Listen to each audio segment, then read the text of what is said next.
Makukuha ni Klong Klong yan. We have 1,482 live viewers. Share nyo naman. So, malaman ng iba na, grabe. Ang sipag niya, ganon. Diba?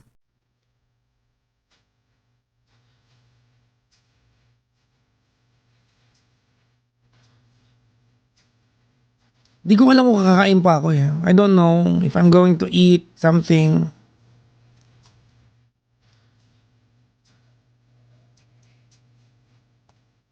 Di ko alam gutom ako o hindi o nasanay lang ako kumakain ng gantong oras. I don't know.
Ay nako.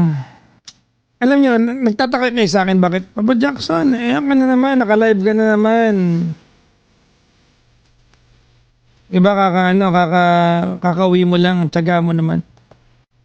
Paano makapaliwanag ko sa inyo to? Unang-una, hindi rin naman ako matutulog pag nasa bahay ako. Pangalawa, masaya na akong kausap kayo. Oh, happy naman ako nagkakakwentuhan tayo. Yun talaga yun eh. I don't get tired spending time listening to other people's story. Tsaka ano nga yan eh, tawag nito, honor ko nga yan eh, di ba? Kasi, imagine nyo, pinipili nyo akong pakinggan. Ano yung pwedeng gawin sa buhay? Ako pinipili nyo. Ano yan? Honor ng buhay ko yan. Pride ko yan. No? One day, you will not like me anymore. Oh. One day, may iba na kayong pakinggan. Someday, someone's going to rise to the occasion and take the place that I do for you. There will come a guy online, diba, who's going to make more sense than me. Tanggap ko yan. Hanggat gusto niyo pa ako, at least nandito ako. Diba? Never yan mangyayari. You'll never know eh. Ang dami mga personality sa Pilipinas na loved by many, liked by most. Ngayon, kinakaumayan nyo na. Alam mo sa bansa natin, you are just one mistake away. Totoo yan ha, you are just one mistake away. Marami nga tayong kilala na na tawag nito na teka lang ba't ganun? Kaya nag-iba na naman yung kulay, ang pusa talaga. Teka lang, lalakasan ko lang yung ilaw ha. Yan. Yan, okay na ba? Sa Pilipinas, you are just one mistake away. Oh. Isang trending lang na bad trending tapos ang career mo sa Pilipinas. Totoo, di ba? May Tito Sally. In the Philippines, you are just one scandal away from losing your career. Wala naman ako doon, di ba? Pero iniisip ko lang na madaling magalit sa akin. Daming galit sa akin ang hindi naman nila nasubaybayan yung career ko. And that's okay. Di ba? So that it should be okay. It should be fine. Di ba? So, sinasamantala ko na hanggat nandiyan kayo, gusto niyo ako napapanood, sige, okay lang.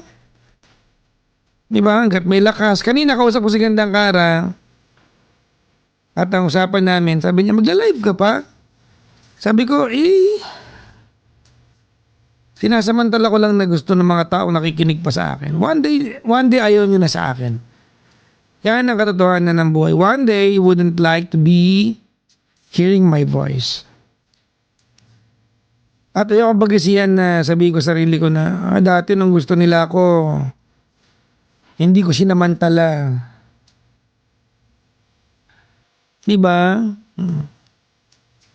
So hanggat gusto niyo ako, eto, I'm offering myself to you.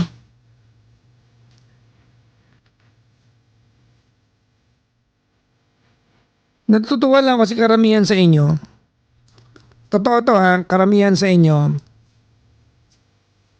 OG talaga sa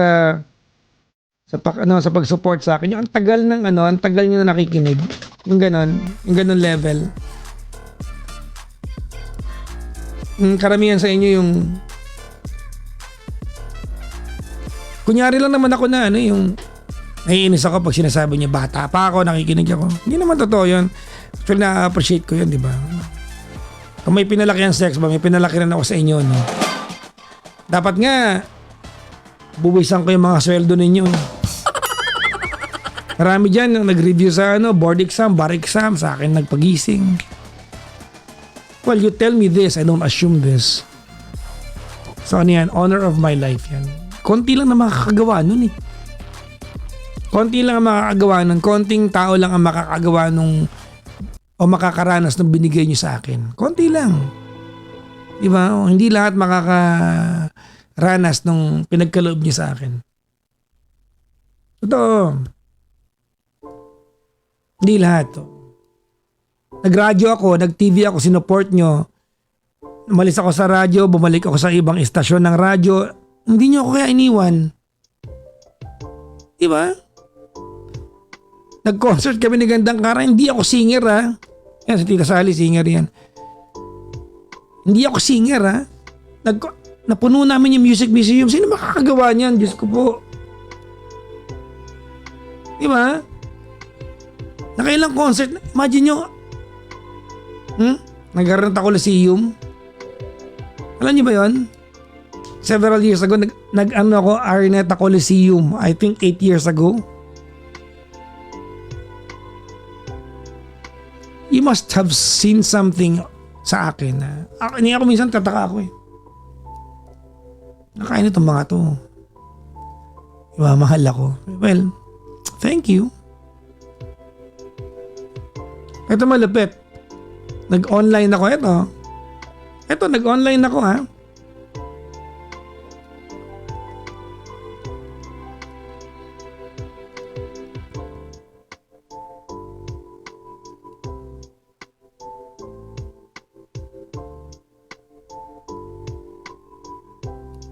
Nag-TikTok ako, nag-blew up ako, nag-YouTube ako. Hindi nyo kayo pinabayaan. Lagi kayo nandyan.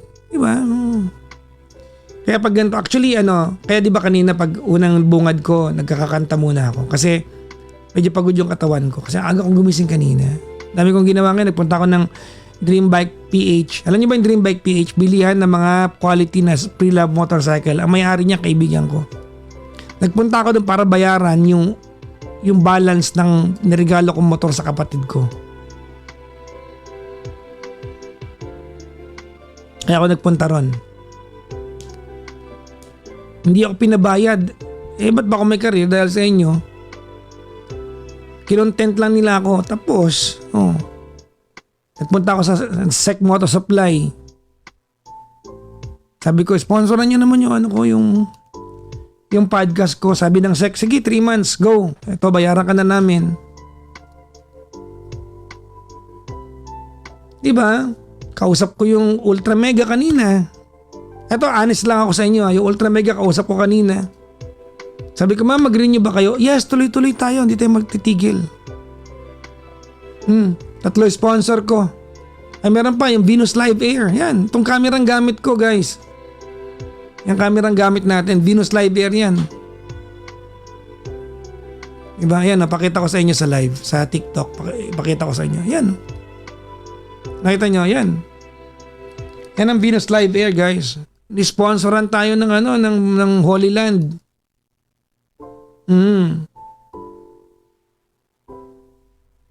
Diba?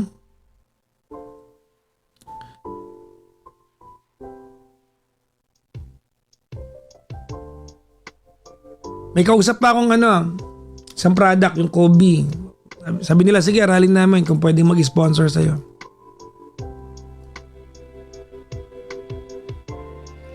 Ang swerte ko kaya. Totoo. Kaya minsan pag sabi nila, ang sungit mo, naninigaw ka ng caller. Minsan nakakalungkot. Talaga, yun lang ang nakikita nyo sa ginagawa natin. Diba? Yun lang yun yung take away nyo.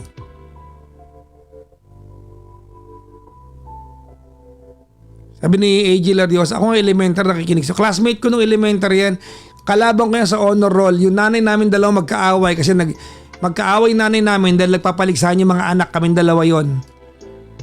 Si AJ Lariosa.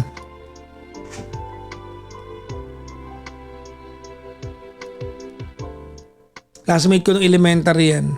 Pa-block ko nga to. Block. Charot-charot lang. Totoo mga kaibigan, no? Ay, Robert Venyar, hello, kamusta ka? Condas 1. Anyways, going back. Ang swerte ko, yun ang buong katotohanan ng buhay. Apakaswerte ko. Totoo.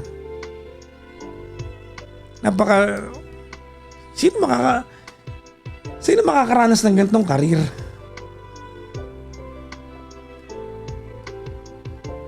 Di ako big namer, ha.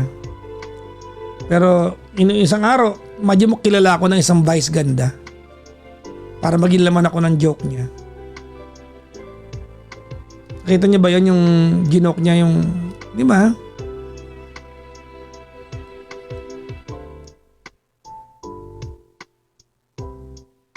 Lupit nun, ha. Kinilig ako dun, ha.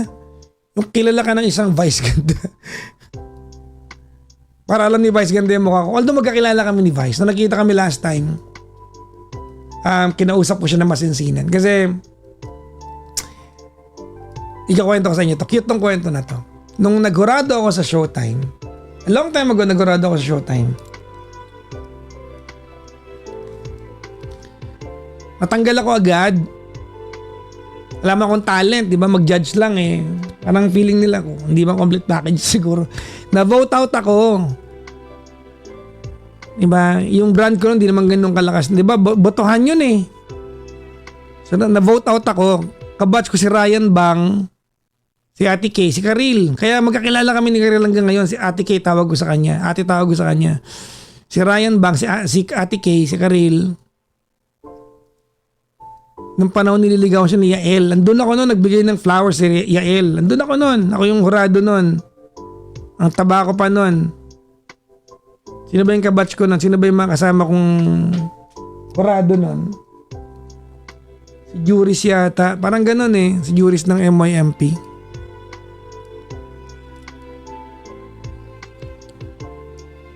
Na-vote out ako. Tapos nag-rap si Vice Ganda. Kasi naka-abroad siya noon eh.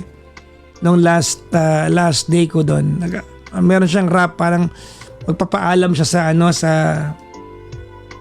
sa mga hurado. Tapos meron siyang linya doon, nakakanta-kanta ka pa para kang syunga. Puso kasi flip top noon, ganun yung pagkakabitaw niya. Joke niya yun. Dinamdam ko yun kasi unang-una nung araw na yun, natanggal ako, tapos may ganung joke. Dinamdam ko siya. Alam niyo, dumaan ako sa panahon na ma-pride ka, feeling mo, yung ganon. Dumaan ako doon, yung lumaki ulo mo. Dumaan ako sa panahon na yun, guys. Not my proudest years in life. Dinaanan ko yan. Diba yung feeling mo, wala kasi SOCMED nun eh. So pag sikat ka nun, sikat ka talaga. Talaga you made it. Nung panahon na yan, pag sumikat ka, mainstream talaga. Hindi yung, ngayon kasi pwede tayo maging sikat sa lahat. TikTok, diba? Dati, pag sumikat ka talaga na mainstream mo yung sarili mo. So, nung time na yun, parang nagtampo ako. Natanggal ako. Sabi ko, ba't ako natanggal? Tapos may ganong joke. So, gets ko naman, showbiz yan eh. So, natanggal ako. Ligwak ako nun. I remained friends with Ate Kay. Siya yung nakaka-chat ko nun. Tapos, mga months later, nag-release si Vice Ganda ng kanta. Totoo to, nag-release si Meme ng kanta. Tapos sabi ko, ayoko i-play yan sa programa ko. Kasi nga, nasasaktan ako. Yun talaga yun. Oo, nasasaktan ako. Pride. Wala sa lugar talaga yun. Kasalanan ko talaga to. Oo. Ang kantang yun ay kahit na nagmumukhang yung ganon. Meron siyang kanta nun eh. Meron siyang kanta nun. Ayoko i-play yan sa programa ko. Pero ito, sinasabi ko na, ito ay, wala sa lugar yung tampo ko nun. Dumaan ako dyan eh. Diba? Sometimes life will teach humility in such a way that it comes in as a surprise. Pero, siguro, nasasaktan lang ako nung kasi fan ako ni Vice Ganda. Fan ako ang talino niya kasi. Alam niyo, pag nanood kayo ng Showtime, di ba? Meron kasi sila, yung ko lang hanggang ngayon ginagawa nila. Hanggang ngayon, tawag nito, pag commercial break dati, no? May batuhan, ang talino, sobrang bilis ng ribat niya. Ang galing-galing niya doon. Sobrang hinanghaan ko yon. Kaya siguro part of me gusto ko mag-stay. Kaya masama loob ko na natanggal ako. Siguro yun pa nanggagalingan ko. So ayoko maalala si Vice Ganda nun. So pag nakakita ko ng TV nun, parang nasasaktan ako kasi gusto ko dun eh. Parang gano'n. Parang ito na yung pagkakataon kong maging part ng Showtime. Kasi si Ate Kay naging part. Tapos si Ryan Bang naging part. Ako yung natanggal. So eto na din. Hindi ko pininame. Na-play naman sa estasyon namin dati sa Love Radio. Nakarating to kay OG Diaz kasi siya yung manager nun. Tinawagan ako na OG kasi magkakilala kami. Tinawagan niya ako. Sabi niya, kayo mga nagpapayo. Sabi ni Mama Og, kayo magpapayo, no? Ikaw, no? Pati kung kaya nagpapayo ka, hindi ko makakalimutan to. Sinabi niya to in a loving way. Hindi ko makakalimutan to. Pinangaralan niya ako.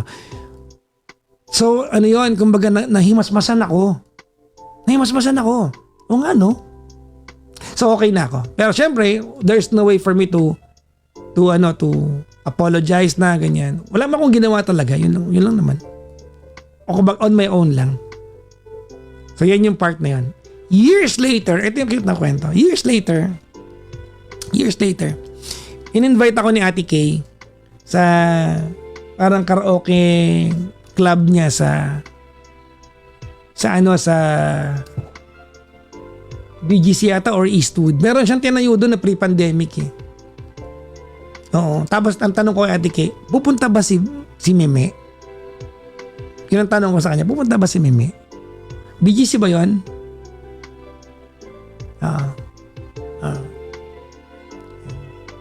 So yun. Hindi ko alam kung Rockstar KTV. Tama, Rockstar KTV. Yan yun. Oo. Rockstar KTV. So, nangyari, in-invite ako natin Kay. So, tinanong ko siya, pupunta ba si Meme? Sabi niya, yeah, pupunta sila. Lahat ng Showtime family. Sabi ko, pagkakataon ko na to.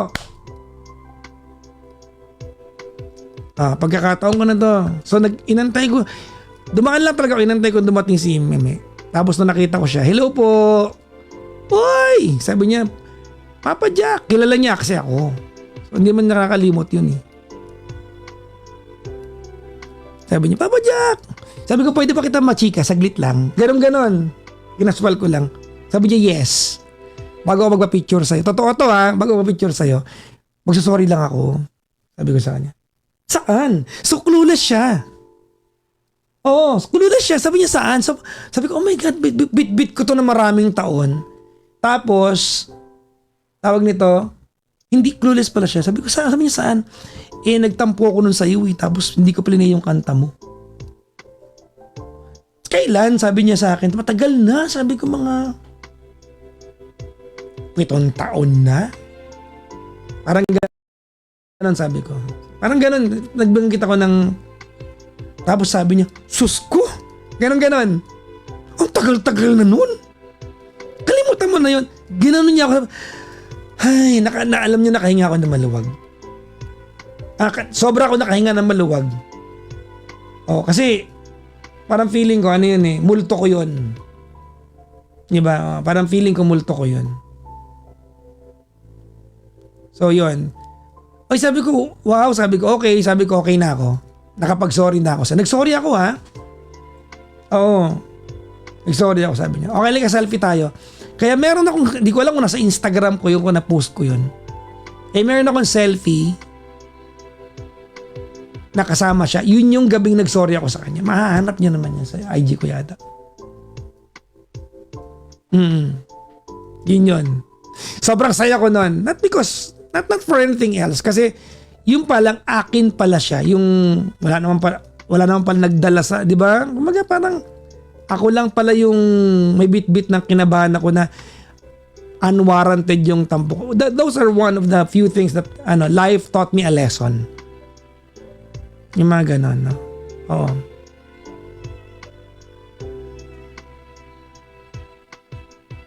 Diba? So yun.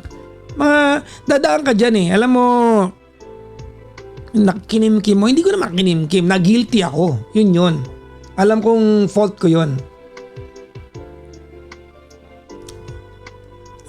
In the process of maturity, di ba? Magkakaroon ka ng tawag nito ng realization. Di ba? Nagtampo ko lang may issue. Alam mo, sobrang aluwag. Sobrang saya ko nung gabi. Umuwi ako ng nakangiti, masaya. Sabi ko, sana makanood ako sa Showtime ulit kasi okay na mas happy na Di ba? Okay na siya, happy na, ganyan. Nawala yung franchise ng ABS, di ako nakanood. Yun lang. Di ba? Oo. Naging burden. Hindi ko naman bit-bit araw-araw, pero pag nakikita ko, naaalala ko yun. Naalala ko talaga yun. Tapos, ang tanga ko talaga nun.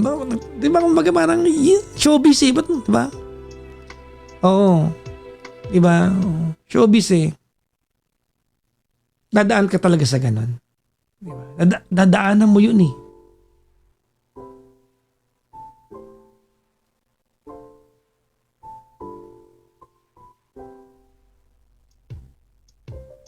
So yun lang, sinishare ko lang sa inyo. Halimbawa, ito pa, bago ko usapin yung caller natin, si Camille. Kanina pa yun. Sa kabilang line,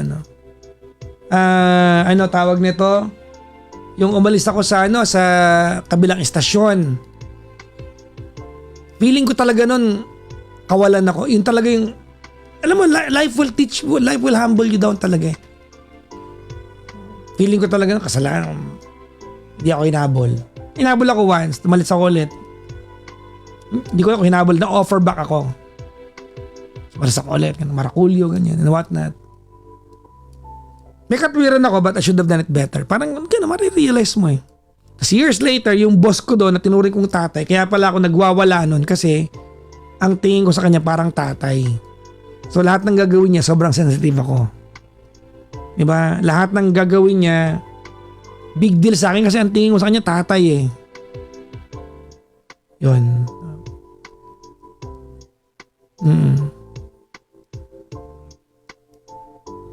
Ang dami kong kaya pag sinasabi nila mayabang, coops, marami nagsasabi sa akin yan. Maybe they've experienced yung dati. Oo. Alam nyo,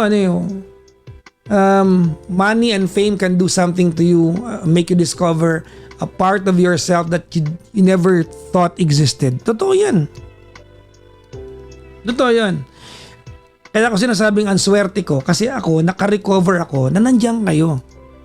Nakabalik ako Hindi nyo nga naramdaman dumaan ako doon Diba? Pero hindi naman matagal yung saglit lang yun. Pero calling ko yun. Wake up call pala, calling. Wake up call ko yun. Dumaan ako doon. Dumaan ako ng I went through it profoundly and learned my lesson. Siyempre hanggang ngayon, 'di ba? Hanggang ngayon ano naman ako kumbaga learning pa rin. Learning pa rin. And I think that's okay. Well, that's completely okay.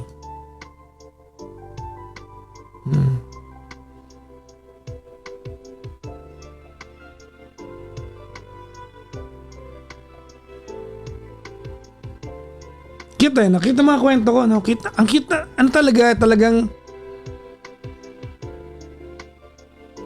yun lang, oh.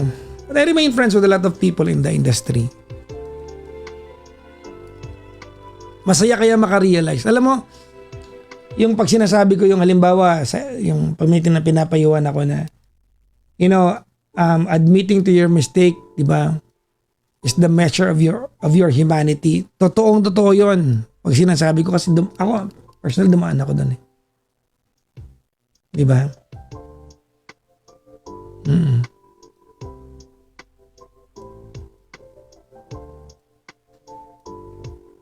Actually, dinadramahan ko lang kayo para bumili kayo ng kape ko. Charot. Ito yung pangalan, Pang's Purple Coffee. Nasa yellow basket ko yan. Check nyo na lang. Anyways, may caller tayo. Mga kapatid. Ating kausapin yung caller natin. Let's do this.